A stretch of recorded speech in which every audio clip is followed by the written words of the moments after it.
قرآن کریم فرقان حمید د سورت کوثر د یو آیات کریمه د تلاوت سعادت نصیب شو. خالق کائنات رب ذوالجلال خپل محبوب ته ارشاد فرمائی فصل لربک وانحر. اے محبوب د خپل رب رضا د پاره منز ادا کا او د خپل رب رضا د پاره قربانی وکا. د دغه آیات مبارکه کې د اسلام دو عظیم عبادات رب ذوالجلال خپل محبوب ته حکم فرمایلی چې ای زما حبیبا منظم د خپل رب د پاره ادا کا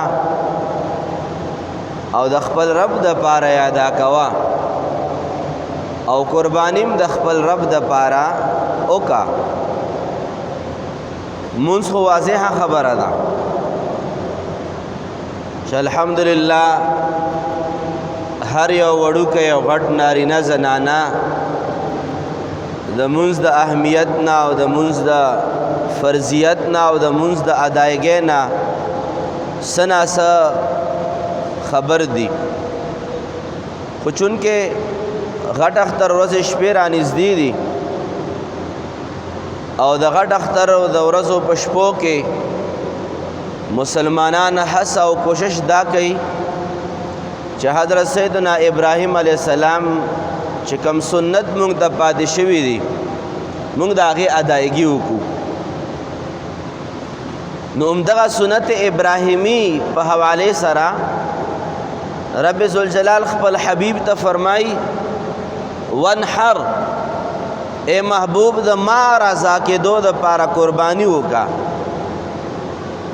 نو دا هغه قربانی تسلسل دی چې د ابراهیم علیه السلام مبارک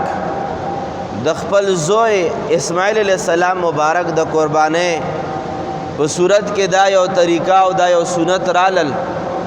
او ته نن ورځې پورې دی او د نن نه واخله تر قیامته پورې به دا سنت ابراهیمي انشاءالله العزیز مسلمان ادا کوي.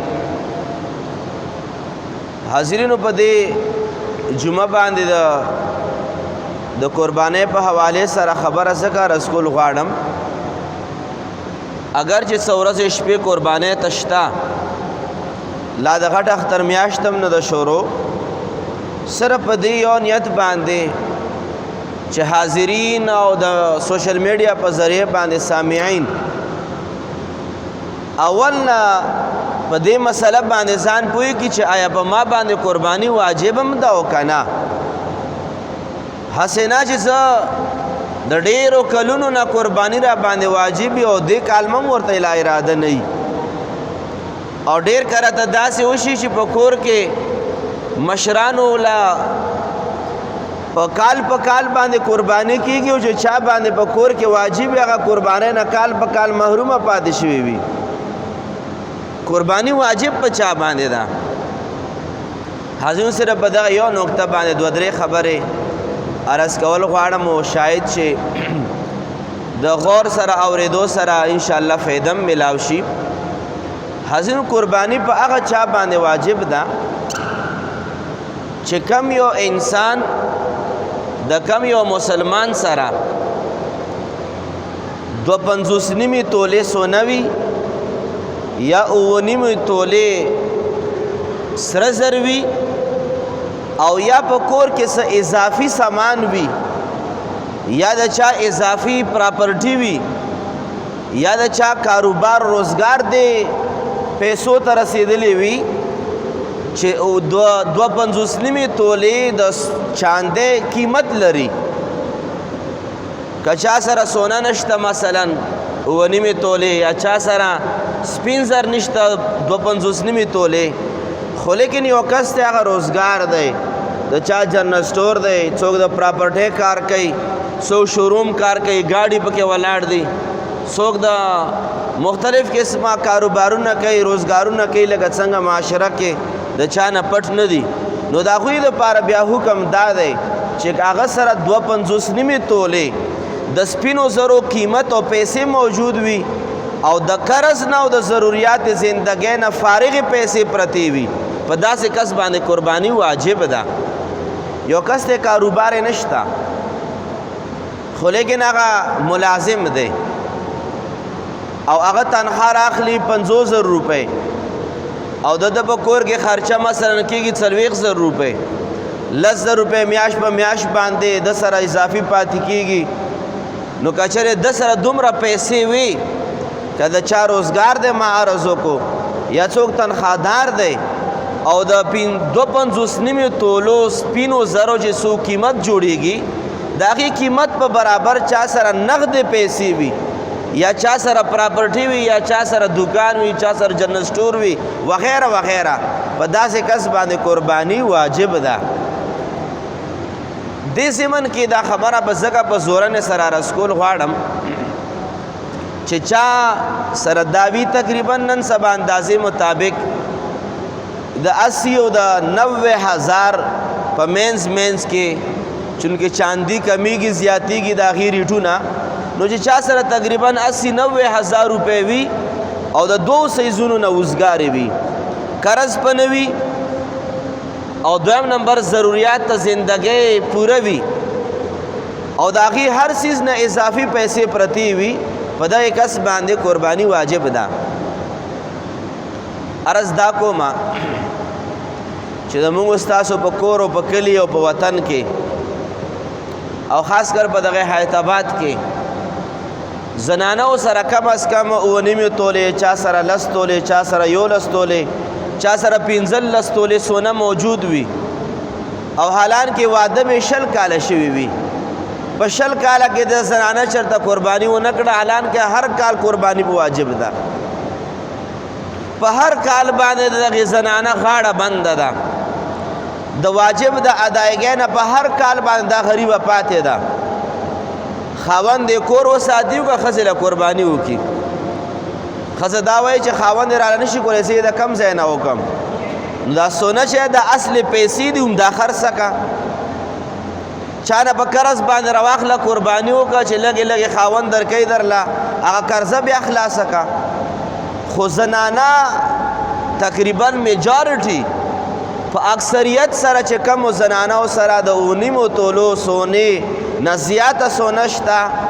هغوی ته دا پته نشته چې ما باندې په هر کال زکات هم فرض دی او هر کال را باندې قرباني هم فرض ده او تر اوسه پورې زنانو غریبانانو که خاوند ولا چاته برخه او حصه نیولې ډېره ښه ده او کنې غریبه د دغې واجب ادایګۍ نه چې ده همیشه دپاره محرومه پاتې ده په دې کې خاوندان د دې د وجې نه ګناهګار دي چې ښځې ته دا مسله نه ښکاره کوي یا ورته خپله پته نشته او ښځه د دې د وجې نه ګناهګاره ده چې هر کال باندې په دې باندې زکات هم فرض دی په دې باندې چې پیسې ورسره وي حج هم په فرض دی او همدغه شان د قرباني هم په واجب ده خو زموږ ستاسو میندې خویندې زموږ تصور دا دی چې ما 3 لورانې دي چې راغټې شي دا بیا وروستو ګراني ده 4 تولې به مشرې له ورکوم او 2 تولې به دویمې له ورکوم او 2 تولې چې دا به درېیمې له ورکوم او دا سونه به ما سره پرته وي چې بچی م راغټې شي نو ټیک ده چې بچی راغټ شي بیا وله ورکه اوس چې کوم حقوق د الله طرف نه متوجه ده هغه خو به ادا کوې که نه یو زموږ ستاسو چې کومه د قربانۍ د وجوب خبره ده مونږ په دې کې پاتې یو خبرې به ډېرې دي خو اختصار سره دویم نمبر مغالطې طرف ته راځم قرباني په چا واجب ده لکه څنګه ما عرض وکړو چا سره پیسې وي مونږ په کور و کلي وطن کې څه کېږي چې څوک د ګټې والا کس دی یا پلار دی یا مشرور وغیره اختیارات او پیسې د مشرور وي او په کور کې قرباني چې کېږي یا 2 یا 3 قربانۍ کوي یوه پلار له وکړي یوه مور له وکړي او یو وایي چې هغه 13 کال باندې مه ښځې نه وکړه یو مه د ښځې شو نو دا درې کسان چې کوم کسان قرباني کوي په دغه درې واړو باندې نه وي واجب هغه چا باندې چې د پیسو څوک مالک دی دا مشرور دی دا په خپله قربانۍ نه پاتې شي او تیر کال چې چا قرباني نه کړه هغوی پسې قرباني وکړي چې چا قرباني مستحب ده هغوی ادا شي او چې چا باندې واجب ده هغه غاړه په غاړه بنده پاتې شي یا به چا په کور کې تصور دا وي چې دې کال به دغه درې کسان قرباني کوو درې کسه دا قرباني وکړي روان کاله درې کس بیا قرباني وکړي روان کاله وایي چې هغه اول ځل چې چا قرباني کړی یو به د هغه شي یو به د فلانکي شي یو به د مور هم وفات شوی یو به د مور پسې وبخو او چې چا باندې واجب ده غریب هم داسې غاړه بنده پاتې شي یاد ساتئ قرباني څه داسې څیز نه دی چې څوک پاتې د هغه له به قرباني کوي قرباني چې په چا باندې واجب ده هغه کس به قرباني کوي او څو ځل به کوي په ژوند کې چې په هر کال باندې ورسره پیسې موجودي په هر کال باندې به کوي په هر کال باندې به قرباني کوي لکه څنګه هر سحر رالو او الله طرف نه حکم دی چې منځ قایم کا نو ته په ټول عمر کې سحر څو منځونه کوي سره یو ځل به کوي که نه چې هر ځل سحر در باندې راشي او صلاحیت او قوت او صحت هر څه برابر وي فرضیت احکام درته متوجه نو هر سحر به منځ کوي همدغه شان د کال په کال تیریږي رمضان کریم چې صحت ورته برابري کال په کال به روژه نیسي او هر کال به روژه نیسي همدغه شان د کال په کال زکات باندې کال پوره شي پیسې در سره شته هر کال به زکات ورکې همدغه شان د هر کال به قرباني کې دا دوه غټې اهم مغالطې دي چې د دې د وجې نه زمونږ نارینه او زنانه د دې عظمتونو نه غریبانې محرومې پاتې دي اکثر زمونږ زنانه او په حق له باندې زه ځکه خبره رسکول غواړم چې زمونږ زنانه همیشه دپاره په زکات کې هم ګناهګارې پاتې شوې او په قربانۍ کې هم د دغې سعادتونو نه محرومه پاتې شوې یو ورځ حضور نبی پاک مبارک حدیث پاک د خپلې بچے سید کائنات خاتون جنت فاطمة الزهرا رضی اللہ تعالی عنہ تا ارشاد فرمائی اے بچے چې کله قربانی کې نو قربانه سروې سر نږدې ودرېږه قربانی چرته کېږي نږدې ورسره ودرېږه او نبی پاک ورته فرمایي اے بچے د قربانې اولنۍ قطره ځمکې تر رسېدلي نه وي نبی پاک فرمایي چې چا دپاره قرباني کېږي هغه تېر شوي ټول ګناهونه معاف کېږي اولنۍ قطره لا ځمکې ته رسېدلې نه وي چې انسان ګناهونه ټول معاف کېږي عرض کوي یا رسول الله دا فضیلت چې د قطرې رسېدو نه مخکې ټول ګناهونه معاف کېږي دا زمونږ د اهل بیتو دپاره دی که د کل امتیانو دپاره دی محبوب کریم ورته فرمایي چې دا فضیلت د مونږ دپاره هم دی او د ما د کل امت دپاره هم دی دا د هر امتی دپاره دی چې د چا دپاره قرباني کېږي د قطرې نه مخکې رسېدو نه مخکې د انسان ګناهونه معاف کېږي د دغې فضیلت نه کال په کال باندې زمونږ زنانه محرومې پاتې دي او نبی پاک چا ته فرمایي خپلې لور ته فرمایي پته لګي زنانه به هم دا قرباني کوي زنانه ته هم دا سعادت حاصلول پکار دي او دغه سعادت نه مونږه محرومه پاتې یو د دې د وجې نه علما د دغې حدیث نه یو مسلم ثابتوي چې مستحب دا دی چې انسان د خپل قربانۍ ته نږدې ودرېږي نږدې ودرېدل ورسره مستحب دي او کچرې انسان لرې وي مصروفه وي وغیره وغیره نو قرباني کېږي څه حرج پکې نشته دی همدا ثواب به ورته ملاویږي خو لیکن نږدې ودرېدل انسان په خپل عبادت چې کېږي او د انسان خپله تشفي کېږي د زړه قرار او د زړه سکون په دې باندې راځي خو لیکن په تیر کال باندې دا مسله یاد ساتئ تیر کال باندې یو زنانه دا او هغه د سړو په منځ کې ولاړه ده او د هغې قرباني کېږي او وایي چې زه په دې حدیث باندې عمل کوم چې خپلې قربانۍ ته به نږدې ودرېږئ یا ساتئ قربانۍ ته به هله نږدې ودرېږئ قربانۍ ته نږدې ودرېدل مستحب دي او د پردو سړو نه پرده کول فرض دي د مستحب اپناولو دپاره فرض پرېښودل حرام مرتکب کېدل دا ناروا دي هغه کس چې څوک د ستا د چا نه پرده فرض نه وي هغه قرباني کوي نو زنانه ورته مخامخ ودرېږي خو که چېرې داسې کس قرباني کوي چې کساب وي یا د کلي مشر وي یا داسې کس وي چې هغه سره د انسان د پردې حکم وي یا ساتي بیا به زنانه خپل قربانۍ ته نه ودرېږي ځکه چې دې ته حکم دا فرض متوجه دی چې د سړو نه به پرده کوي غرض مدا چې داسې سعادتونو نه او برکتونو نه زمونږ زنانه محرومه پاتې شي یا په چا باندې واجب وي هغه غریبانان محرومه پاتې شي بل حدیث پاک کې راځي حضور نبی کریم رؤوف الرحیم صلی الله علیه وعلی آله وسلم مبارک تا اصحابہ کرام عرض کہ یا رسول اللہ ما هذه الاضاحی دا مونږ چې غټ اختر ورځ باندې حلالې کو قربانې کو دا قربانې کې مونږ ته څه اجر او ثواب ملاويږي حضور نبی پاک مبارک ورته ارشاد فرمایي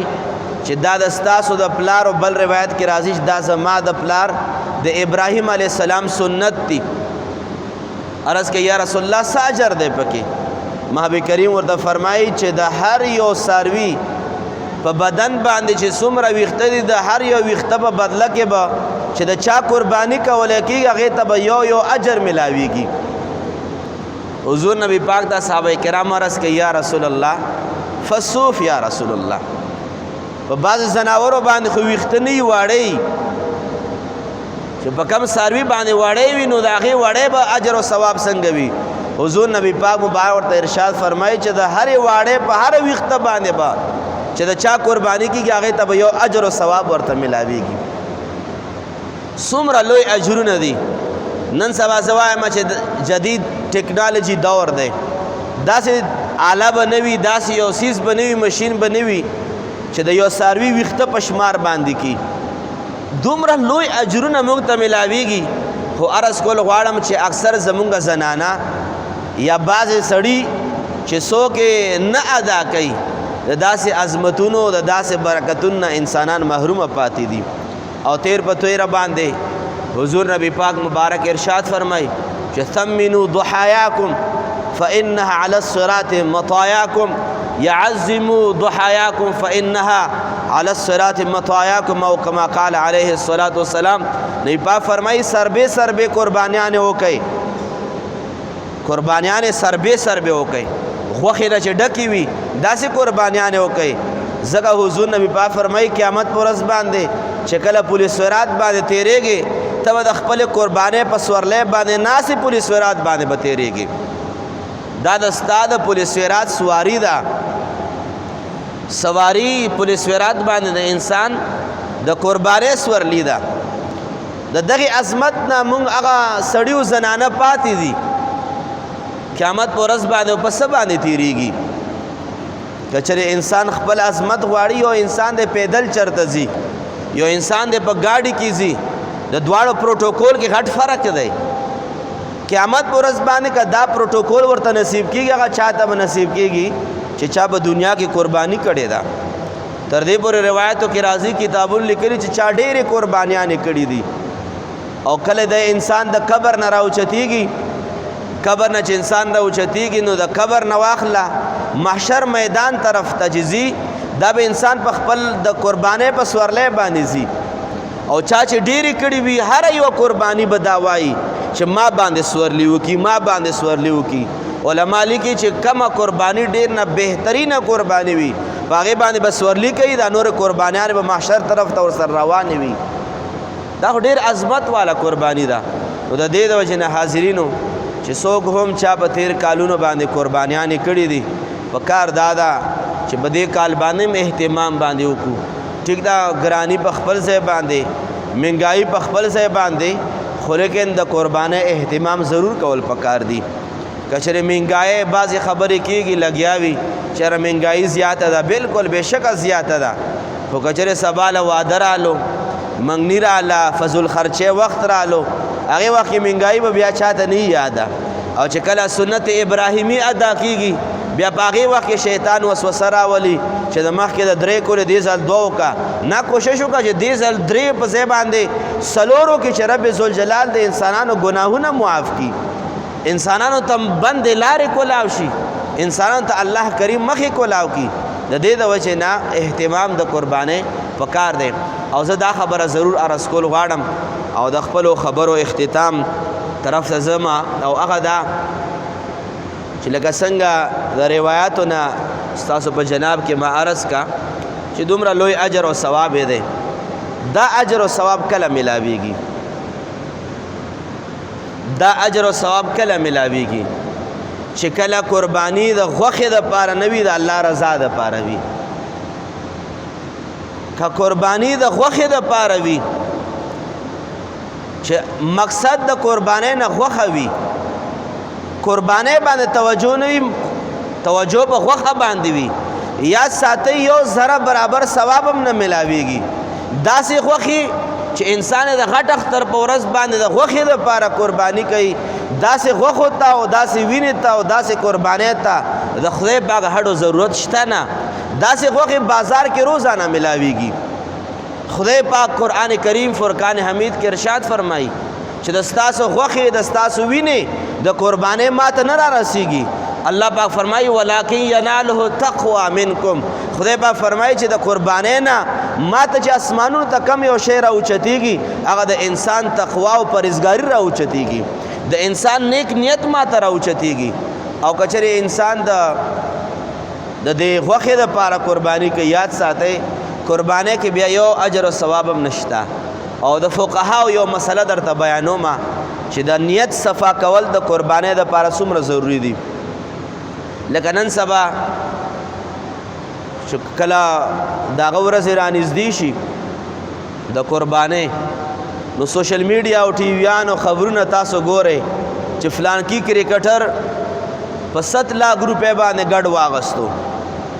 بس دا تصویران یو کیمرامین پسې ګرځي را ګرځي، دا د ولې واغستو، څنګه چل دی. یاد ساتئ یا فلانکی کس دی هغه 40 قربانیانې کوي، 50 قربانیانې کوي، ځکه چې تربورې دیش کوي نو دی کوشش کوي زه پسې 15 وکړم. یاد ساتئ یا د ریا د نمود د شهرت دپاره قرباني که په 15 کروڑه باندې یو ګډ واخلې، خدای پاک د ستا 1 روپۍ هم نه قبلوي. دا غوښه ده بس ویې خوره، خبره پکې نشته. نیت صفا کېدل په قربانۍ کې ضروري دي. دا غوښه هسې هم د ستا ده، که نیت د غوښې وکړې او که ونه کړې څوک یې درنه خوري نه. نه درنه څوک په زوره باندې شوکوي، نه درنه سپي وړي په زوره باندې. که ته نیت صفا کې او که صفا نه کې، غوښه به تا ده پرته وي. نو بهتره خبره دا ده چې ته به تصور دا کړې چې رب کریمه تا ماته حکم کړی، د ستا حبیب ماته حکم کړی، د ستا خلیل الله د ابراهیم سنت ادا کوم علیه السلام، زه په دې نیت باندې کومه. وروستو غوښه دا طبعي څیز دی، د اسم راځي لازمي څیز دی. نو دې د وجې نه نیت د قربانۍ دپاره ضروري دی. زه قرآن کریم فرقان حمید کې رب ذوالجلال محبوب ته څه فرمایي؟ فصل لربک، اے محبوب د رب رضا دپاره مونځ وکړه، ونحر او د رب رضا دپاره قرباني وکړه. ځکه چې قرباني یو علی الاعلان څیز دی، په دې کې ریا ډېره راځي. دله مه ورکوه، دله ورکوه، د مونږ له تېر ځل نه وه راکړې او ده راکړې وه او د پلانکۍ او د ډینګلۍ، دا څیزونه قربانۍ کې ډېر کېږي. ځکه رب ذوالجلالو فرمایي د ما دپاره وکړه. ته به دې ته نه ګورې چې تا له تېر کال برخه رالېږلې وه او که نه، نو دا خو به بدله باندې شوه، دا خو قرباني د رب دپاره نه شوه. نیت څومره ضروري دی. څنګه ما عرض وکړو مسله درته عرض کول غواړم، تاسو توجه وکړئ دې مسلې ته. یو غوا ده او په غوا کې 9 کسان شریک شول. غوا کې 9 حصې دي، 9 قربانیانې دي، 9 کسان شریک شول. دا 6 کسان قربانی کې حصہ د دې دپاره ونیوه چې قربانۍ نیت یې دی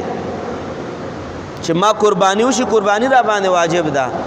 خدا یو کس د دې دپاره دې کې حصہ ونیوه په دغې غټه قربانۍ کې چې ما په کور کې خو هسې هم 3-4 ګډان حلالېږي، وړه غوښه به مونږ کره ډېره وي، خو خامخا کور کې غټه غوښه هم په غټ اختر کې پکار وي. نو راشه د چا سره به زه برخه ونیسم، هغه غټه غوښه به مونږ کور له راشي. نو 6 کسانو قربانۍ په نیت باندې حصه واچوله، هغه یو کس د دې دپاره چې ماله غوښه راشي. فقها فرمایي چې د ده خو اسم قرباني ونه شوه، چې د سره د څوک شپږ نور شریک دي د هغوی قرباني هم ونه شوه. چې وجه څه ده؟ چې وجه دا ده چې دغه یو کس د غوښې نیت کړی د قربانۍ نیت نه دی کړی. نو د دې د وجې نه حاضرینو چې په قربانۍ کې نیت خالص نه وي،